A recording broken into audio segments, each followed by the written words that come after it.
Martedì 31 dicembre, San Silvestro Papa. È il 366esimo ed ultimo giorno dell'anno.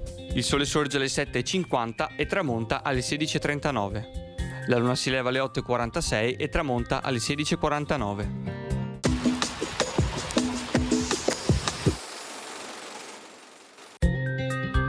Solenne consacrazione a Venezia della chiesa di Santa Maria dei Miracoli. Costruita con le elemosine dei fedeli sul luogo dove era esposta un'immagine miracolosa, ne diede il progetto e ne diresse i lavori l'architetto Pietro Lombardo, in collaborazione con i figli. Scrigno prezioso di marmi intarsiati, la chiesa dei Miracoli è uno tra i più lussuosi esempi della Rinascenza a Venezia.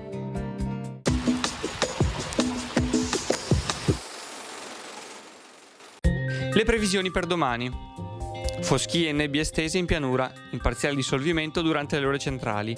Altrove sereno o poco nuvoloso, salvo probabili nebbie in qualche fondovalle nelle ore più fredde. Temperature minime in aumento sulla pianura centro-meridionale, stazionarie altrove, in calo in montagna. Temperature massime in calo, salvo stazionarità dei valori in quota e locale aumento sulla pianura meridionale. Venti deboli variabili in pianura.